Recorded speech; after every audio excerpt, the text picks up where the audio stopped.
अस्सलाम वालेकुम, कैसे हैं आप सब लोग। उम्मीद है कि सब ठीक होंगे, मैं भी बिल्कुल ठीक हूँ। अच्छा, आज की ये जो मेरी वीडियो है, मुझे काफ़ी दिनों से नीचे कमेंट सेक्शन में काफ़ी सारे लोग कमेंट कर रहे थे, क्योंकि मैं जब भी स्किन केयर की कोई वीडियो अपनी बनाती हूँ या मेकअप की बनाती हूँ, कोई भी बनाती हूँ, तो मैं लाजमी ये बताती हूँ कि मॉइस्चराइज़र मैं लगाती हूँ या सनस्क्रीन लगा के, तो उसके ऊपर मैं फिर जो भी शुरू करना होता है वो मैं करती हूँ। तो मुझे मोस्टली लोगों ने नीचे पूछा हुआ था कि आप सनस्क्रीन कौन सा यूज़ करती हैं और क्यों यूज़ करती हैं। ठीक है, इस पे मैं ऑलरेडी वीडियो अपनी बना चुकी हुई हूँ कि मैं क्यों यूज़ करती हूँ, लेकिन वो मेरे हाल में किसी ने देखी नहीं है, या फिर वो काफ़ी देर पहले की हो चुकी है। इसलिए मैंने सोचा कि क्यों ना मैं आप लोगों के साथ दोबारा से ये वीडियो शेयर करूँ कि मैं कौन से लगाती हूँ और कौन सा अच्छा और मैं किस लिए लगाती हूँ। तो चलें, टाइम वेस्ट नहीं करते, चलते हैं अपनी वीडियो की तरफ। सबसे पहली बात ये कि मैं सनस्क्रीन क्यों लगाती हूँ, ठीक है ना, और कौन सा लगाती हूँ और कौन सा अच्छा है। ठीक है, मैंने तकरीबन अपनी टीन एज में शादी से पहले तक कर लें, ठीक है, मैंने कभी सनस्क्रीन नहीं लगाया। ना ही तो इतना नॉलेज था, और ना ही आपको पता है कि इतना बताया जाता है कि सनस्क्रीन ज़रूरी है या सनस्क्रीन लगाओ या उसके क्या क्या बेनिफिट हैं, ब्ला ब्ला ब्ला।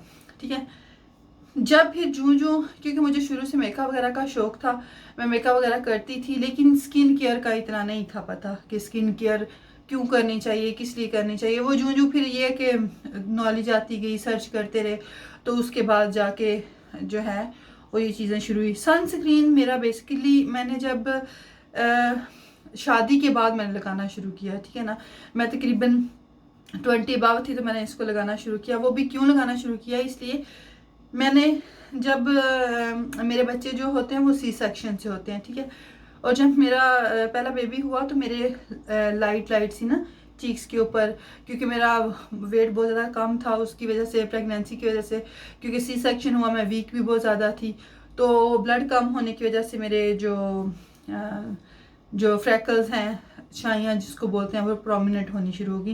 क्योंकि मेरा कम्प्लेक्शन ब्राइट है, मेरा कम्प्लेक्शन फेयर है। अगर मेरी स्किन के ऊपर पिंपल का भी स्पॉट पड़ जाए ना, वो भी बहुत ज़्यादा विजिबल होता है। तो आपको पता है जो ब्राउन स्पॉट पड़ते हैं जिसको छाइयाँ बोलते हैं, ठीक है, वो पड़ जाए तो कितनी ऑकवर्ड सी लगती हैं। उसके बाद जब मैंने बहुत ज़्यादा मैंने डर्माटोलॉजिस्ट के पास मैं गई, मैंने अपनी स्किन का बताया, बहुत सारे मैंने पैसे जो है उस पर इन्वेस्ट किया अपनी स्किन पे, लेकिन मुझे कोई फ़र्क नहीं पड़ा। ठीक है, मुझे सनस्क्रीन वगैरह भी देते थे, पर वो कुछ इस तरह के सनस्क्रीन होते थे कि वाइट कास्ट छोड़ते थे बहुत ज़्यादा, और बंदा वाइट चिट्टा सा लगना शुरू हो जाता, अजीब सा।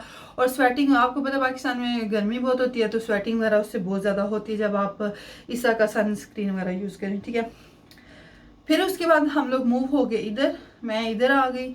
उसके बाद जब नेक्स्ट मेरा बेबी हुआ, उसके बाद वो जो पहले चीज़ें मैंने होममेड काफ़ी चीज़ें ट्राई की, उधर से भी काफ़ी मैं बहुत जो एक्सपर्ट थे डर्माटोलॉजिस्ट थे उनके पास की, कोई फ़र्क नहीं पड़ा।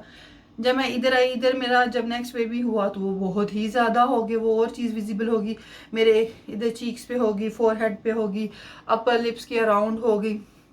मुझे तो मेरी प्रेगनेंसी भूल ही गई ना, तो मुझे मेरे फेस की पड़ेगी इधर। फिर मैं जब आफ्टर माई सी सेक्शन मैं अपनी मैंने अच्छी की, डाइट वगैरह अच्छी की, लेकिन कोई फ़र्क नहीं पड़ा। इधर भी मैं डर्माटोलॉजिस्ट के पास गई, मैं बहुत सारी जगहों पे गई, मैंने सफोरा की कोई भी सीरम या कोई भी जो क्रीम होती है वो नहीं छोड़ी। ठीक है, इतने इतने एक्सपेंसिव, 160 तक के मैं सीरम लेती नहीं, तकरीबन काफ़ी ज़्यादा एक्सपेंसिव वो बन जाते हैं। ठीक है, फिर मैं जब सब चीज़ों से हार गई, फिर मैंने उसको गूगल करना शुरू किया, मैंने सर्च करनी शुरू की खुद ही कि मैं अपने ऑन पे चेक करूं, ठीक है ना, कि कौन सी जो चीज़ है वो स्किन के लिए ज़्यादा बेटर है। जब मैंने, क्योंकि मेरी जो डर्माटोलॉजिस्ट थी इधर फ्रांस में, उसने मुझे ओसगीन, इधर की फ्रेंच ब्रांड है, उसकी मुझे प्रोडक्ट दी थी, लेकिन मुझे क्योंकि वो इनके केमिकल इतने हाई नहीं होते, तो इस वजह से ये लोग प्रेफर करते हैं कि एकदम से हाई डोज ना कुछ चीज़ दी जाए, लाइट से आपको आस्ता आस्ता करके ऊपर जाया जाए, और 5-6 माह 7 माह के अंदर रिजल्ट आने शुरू होते हैं। तो आपको पता पाकिस्तानी हम कौन है, हम ऑन द स्पॉट रिजल्ट मांगते हैं। फिर जब मैं सारी कहीं से हार गई, मैंने गूगल करना शुरू किया, मैंने फ्रेंच फार्मेसीज जो हैं उनका सर्च करना शुरू किया कि पिगमेंटेशन के लिए कौन सी चीज़ अच्छी है। तो 2-3 चीज़ें उसमें निकली, ठीक है ना। एक था सनस्क्रीन, जो मोस्टली चीज़ें निकली ना, एक तो ऑर्डिनरी की प्रोडक्ट थी, ठीक है। मैंने बहुत ज़्यादा इस अरसे में मैंने बहुत ज़्यादा सर्च की और ये मेरी स्किन के ऊपर जो तकरीबन पिगमेंटेशन रही ना तकरीबन 5 साल तक रही, जो मतलब बहुत ज़्यादा डार्क नहीं थी, लेकिन ये थी कि ऐसा ऐसा जो स्टार्ट हुई लास्ट वो जो है ना वो 5 ईयर तक जाके ना वो फिर ख़त्म होना शुरू, आहिस्ता आहिस्ता बढ़ती चली गई। जो मैंने अपने ओन पे अपनी सर्च पे मैंने लिया वो था रॉक, ये देखें रॉक, ROC रॉक। ये सनस्क्रीन है, ठीक है ना, ब्रॉड स्पेक्ट्रम है, SPF 50 है, UVA है, UVB है इसके अंदर, एंटी ब्राउन स्पॉट जो है ना इसका सोलर प्रोटेक्ट है और एंटी ब्रॉड स्पॉट है। और इसका जो मुझे चाहिए भी वो थे जिनका लिक्विडी हो, टेक्सचर वाइट कास्ट ना छोड़े। तो ये आप देखें, ठीक है, ये देखें स्किन के अंदर बिल्कुल जज़ब हो गया, पता ही नहीं चल रहा, ठीक है। इसको मैंने यूज़ किया, 100 रिजल्ट थे, मुझे कोई ज़्यादा उसके अच्छे नहीं लगे, ठीक है। उसके बाद मैं आ गई बायोडर्मा पे, ये देखें बायोडर्मा, ये भी ब्रॉड स्पेक्ट्रम है, ठीक है ना, फोटोड्रीम लेज़र है, SPF 50 है इसके अंदर, डैमेज स्किन के लिए, स्कार्स के लिए है और एंटी मार्क इफेक्ट के लिए है, ठीक है। वेरी हाई प्रोटेक्शन है इसमें डैमेज स्किन के लिए। ये मैंने फिर इस्तेमाल किया, ठीक है। मुझे इसके भी रिजल्ट 100 में से कोई 20-30% आए, ठीक है। फिर मैं दोबारा गई पाकिस्तान, फिर मैं ना ऐसे कि मैं डर्मेटोलॉजिस्ट के पास चली गई कि ये क्यों नहीं चीज़ ठीक हो रही, ठीक है। फिर जाके सन स्पेक्ट्रम, मुझे मेरे जो डर्माटोलॉजिस्ट थे, मुझे अभी उनका नाम नहीं याद, शहजाद के कुछ इस तरह करके था, ये भी हाई प्रोटेक्शन था, लोशन टाइप था ये, ठीक है। SPF 60 है इसके अंदर और ये हाइपोअलर्जेनिक है, नॉन ग्रीसी है, ब्ला ब्ला, वाइट जो है कास हल्की सी छोड़ता है और आहिस्ता आहिस्ता ब्रॉड स्पेक्ट्रम है, वाटर बेस्ड है, ठीक है ना। ये मैंने यूज़ किया, मुझे किसी ने बोला था बहुत अच्छा है, इसके अंदर बहुत कुछ है, अभी मैं डिटेल में जाऊंगी वीडियो बहुत लंबी हो जाएगी, ठीक है। इसने 100 में से 10% वर्क किया, बकवास निकला ये भी, ठीक है।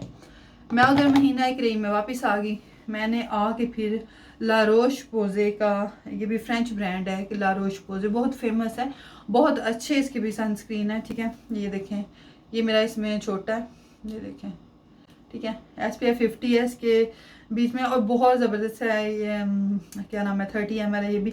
ये भी जो UVA UVB रेजिस को कंट्रोल करता है, ठीक है ना। और मैंने बहुत अच्छा लिक्विड ही है, ठीक है, लेकिन इसने भी वर्क नहीं किया मेरी स्किन के ऊपर, क्योंकि मेरी मेन जो प्रॉब्लम थी वो थी डार्क स्पॉट, मैं डार्क स्पॉट को ख़त्म करना चाह रही थी। एंड पे आके फिर बहुत ज़्यादा मैंने सर्च की और लास्ट पे आके जो मेरी डर्माटोलॉजिस्ट इधर फ्रेंच डर्माटोलॉजिस्ट थी, उसने मुझे ओसगीन का बोला था, जो उसने मुझे प्रोडक्ट दी थी स्किन के लिए, ठीक है। ये फिर ये देखें आप, ओसगीन SPF 50 है इसके बीच में और पिगमेंट कंट्रोल है, ये आप देखें, ये पिगमेंट कंट्रोल है, ठीक है ना, पिगमेंट हाइपर पिगमेंटेशन, ठीक है ना, ये जो है ये है ही स्पेशल पिगमेंट कंट्रोल के लिए, ठीक है। जब मैंने ये यूज़ करना शुरू किया ना, तो मुझे तकरीबन पहले जो 10-12 डेज थे ना, उसमें तकरीबन 100 में से 20% तक फ़र्क इससे पड़ गया, ठीक है। फिर मैंने इसको रेगुलर यूज़ करना शुरू किया, तकरीबन 4-5 मंथ के अंदर अंदर ना 50% तक आ गया, ठीक है।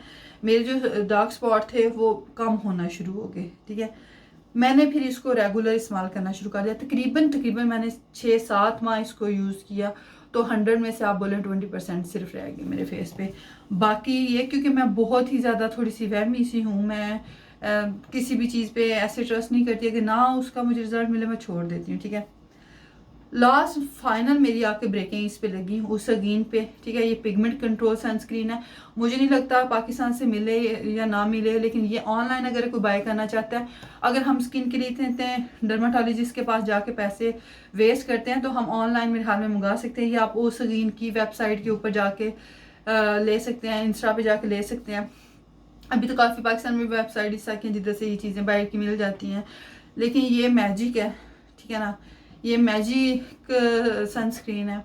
मेरा जो स्किन की प्रॉब्लम थी वो इससे सॉल्व हुई, इसमें और भी बहुत वैरायटी है, एंटी एजिंग भी है, सब कुछ है, लेकिन मुझे इससे फ़र्क पड़ा, मेरे लिए ये ऑसम है, ठीक है ना, बॉम्ब ये चीज़ है। मुझे किसी चीज़ से कोई फ़र्क नहीं पड़ा, मैंने दुनिया जहान की चीज़ें वेस्ट कर दी, पैसे उस पर मैंने इतने लगाए, ठीक है ना, और एंड पे रिज़ल्ट ये निकला, ठीक है।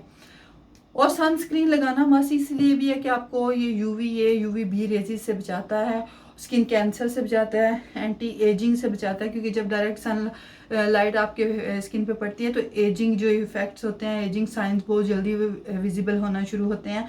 और दूसरा ये कि ज़रूरी नहीं कि ड्यूरिंग प्रेगनेंसी ही ये चीज़ें हों। जब आप सनस्क्रीन शुरू से नहीं लगाते हो, डायरेक्ट सनलाइट पड़ती है, वो आपकी स्किन की अंदर चीज़ें होती हैं, ठीक है, with the passage of time वो बाहर निकलती हैं, ठीक है। और इसलिए मेरी माने चाहे आप मेकअप करें चाहे आप मेकअप ना करें, या आप घर में हैं, घर में भी तो देखें ना, अगर सनलाइट होती है तो रोशनी होती है ना, तो इसलिए मस्ट है, मस्ट अपनी ज़िंदगी का हिस्सा बना लें। सुबह उठ के फेस धोने के बाद आप पहली जो चीज़ है सनस्क्रीन मस्ट मस्ट मस्ट लगाएं। जहर है सूरज की रोशनी जो है वो डायरेक्ट स्किन पे अगर वो पड़ती है, जो सुबह के बाद की होती है, 10 o'clock के बाद की होती है डायरेक्ट, वो लाजमी लगाएं। ज़रूरी नहीं कि आप घर में तो आपको ज़रूरत नहीं है, आपको बहुत ज़रूरत है, आपने चूल्हे का काम करना होता है, आपने गर्मी में काम करना होता है, इसलिए बहुत ज़रूरी है। आज ये स्पेशली मेरी वीडियो जो थी है उनके लिए, जो सनस्क्रीन का मेरे से पूछ रहे थे, ये बहुत ही ज़्यादा ज़रूरी है मेरे लिए, तो बहुत ज़्यादा ज़रूरी है, मेरी तो ज़िंदगी का हिस्सा ये बन गया। मैं मुँह धोऊँ ना धोऊँ, सनस्क्रीन ज़रूर लगाती हूँ उठ के। अच्छा जी, तो वीडियो अभी लंबी हो रही है मज़ीद, नहीं इसको मैं करूँगी लंबा। तो ये मेरी आज की वीडियो थी, आई होप कि आप लोगों को पसंद आई होगी। अगर आपको मेरी वीडियो पसंद आए तो प्लीज़ मुझे लाइक करिएगा, सब्सक्राइब करिएगा मेरे चैनल को, और डिस्क्रिप्शन में अपने जो राय है कीमती उससे मुझे ज़रूर आगाह करिएगा। मैं मिलूँ आपसे किसी नई वीडियो में, तब तक के लिए अपना ख्याल रखिएगा, दुआओं में याद रखिएगा। अल्लाह हाफिज़।